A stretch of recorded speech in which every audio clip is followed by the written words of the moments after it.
What is going on, guys? Welcome back to another video. Now, as PlatinumBro, I feel like I have a duty to the community to always inform you of easy platinum trophies, or platinum trophies of any kind in any form. And today I want to talk about easy AAA games. Now, it's not no exaggeration to say a lot of AAA games these days are pretty darn easier. Especially the first party games, they are just getting easier and easier, and those platinum trophies are just becoming more and more obtainable. And this list could be never ending at this point. Games are coming out all the time, as we already know, as we all know, but there's more and more easy games coming out there. So in this video, what I want to do is I want to talk about a few games that have come out over the past couple of years, AAA games, big budget games, that are also really easy platinum trophies, and most of them are pretty darn good games as well. So before we begin, don't forget to like and subscribe, and let's just get on with the video.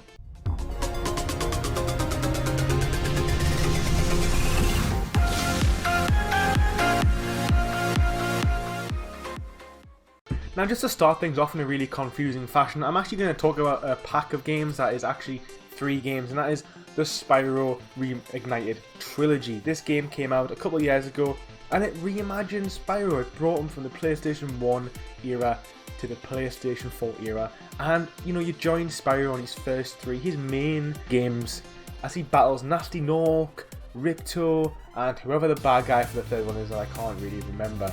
Now, unlike Crash, now let's just put it out there, Crash Bandicoot is a really tough trilogy. Those games are tough. Spyro is the complete opposite. These games are so easy and they're so fun. Spyro 1, 2 and 3, the trophy lists are very similar, and they're pretty much just collectathons. Go in, collect all the gems, collect all the eggs, and then do plenty of miscellaneous trophies, and the platinum trophy is yours. Now, I would say Spyro, the first game, is actually the hardest game to achieve the platinum trophy, and that is purely because you have to do all of the flying challenges. And although they aren't difficult, this is a list about easy games. It's the most challenging of the 3, and I'd probably rate Spyro the Dragon as a 4 out of 10 difficulty, whereas the other 2, Spyro 2 and 3, are probably only 2 out of 10 difficulties. And these games can be platinumed in about 7 to 8 hours. So realistically, you could have 3 platinum trophies for just 20 hours, 21 to 22 hours of gameplay, which is not bad. And these games are pretty darn fun. Like, I love Spyro. I think he's voiced really well, and I think the villains are light-hearted but fun enough, and they're deep enough. Like, yeah, it's not a deep game in terms of story, it tells you enough to keep you interested in the game and to keep you wanting to explore, because level design, in my opinion, is brilliant. There's some cool enemies, there's some cool designs, there's plenty of flying mechanics. It's just a good all-round game. It's great for kids, and it's great for newcomers of all ages as well. God, please, no! Oh, it tickles! It's probing time. So next is another remastering. That is right. In fact, there's a lot of remasterings on this list.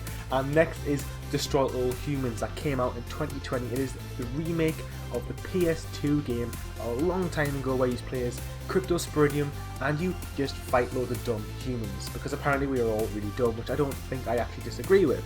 This game is just hilarious. This game is an open world GTA styled alien game.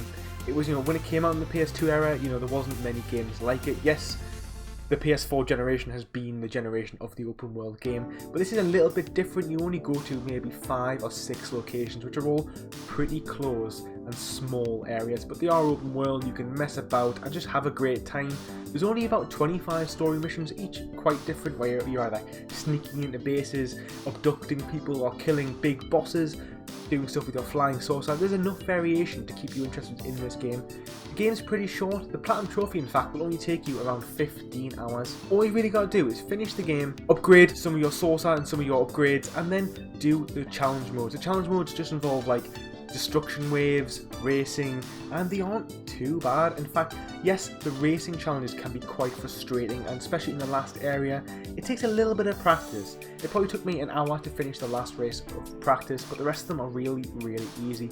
I would again give Destroy All Humans a difficulty of 4 out of 10, a completion time of about 16 to 17 hours, and you're going to have so much fun doing it, and there's nothing missable in this list.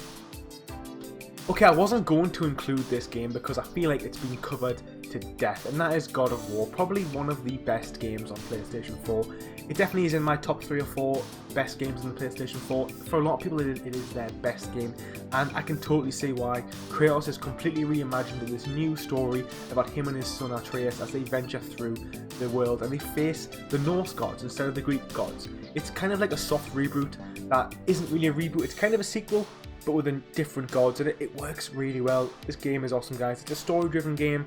There's a little bit of cleanup you have to do with this one, and it is going to take you a little bit longer, probably around 40 hours, but this game is, like I've said, is really, really awesome. It is such a fun game to play. It tells such a great story. There's so much character development going on from Kratos and Atreus. It is mind-blowing at times as to how good this game is. It's worth noting, I personally again would only give this a difficulty of 4 out of 10. I don't think it's hard. I think the only difficult thing is the Valkyrie Queen, which is one of the bosses. Basically you have to kill, I think it's 7 or 8 Valkyries throughout the time while playing this game, and the Valkyrie Queen is the final boss. I didn't think she was that difficult. If you play it, what I did is I left all the Valkyries till the end of the game and I just played all of them in order, and that way you get to learn the movement patterns and attack patterns of the Valkyries. So when you face the Valkyrie Queen, all she does is just combines all of the Valkyrie attack sets into one, and just totally manageable if you get the right setup and you have a revival stone and all these things. So I wouldn't be too deterred. I think if you've got the skills to finish most games, you can finish this game with a bit of practice, and it's going to take you about 40 hours. There is collectibles, nothing's missable. You do have to kill a few crows and things like that. It can be a little bit tedious, but the game is so beautiful. I don't mind revisiting the land just to collect a few little crows here and there. Okay, so I pretty much decided that at this point this video is a list of remastered AAA games, because next we're going to be talking about Medieval, another PlayStation 1 remastering game, and it came out a couple of years ago. They brought it back to life, and most people are going to have a lot of fun playing as Lord Daniel as you fight your way through the castle, the minions, and trying to take down the Lord Cardok, I believe he's called. And it's an easy platinum, guys. This one is the easiest one on the list I've mentioned so far, coming in at only a 2 out of 10 difficulty. Yes, there is collectibles. Yes, 2 playthroughs are required, but coming in at only 15 hours, you get to play a classic remastering PlayStation 1 game for the first time. I personally hadn't played this on PlayStation 1, and it's a very interesting game. It's so unique in this current generation of game. You just don't see games come out like this anymore. The design is so unique. Yes, the combat stuff's a little bit basic, but you don't need to have amazing complex combat systems to have a great game, and I think Medieval is an example of how a game could be good, maybe not amazing, but good, have some basic combat, some basic exploration, some basic level design, but it does everything well enough to be enjoyable, and if you play it on the PS1, then it's going to just really tickle those member berries that most of us are addicted to. Our final game on this list is SpongeBob SquarePants Battle for Bikini Bottom Rehydrated. Now this game is a remastering of the SpongeBob game on the PlayStation 3, and we all love SpongeBob, and we don't get many SpongeBob games. Now this is just a mascot platforming game at its finest.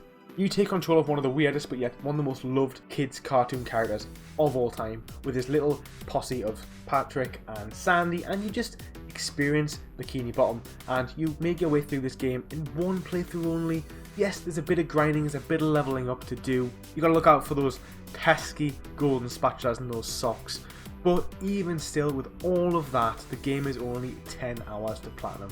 So not only can you have a really fun classic game, classic mascot platforming game, you can also earn a platinum trophy in just 10 hours. You could do this in a day if you really wanted to.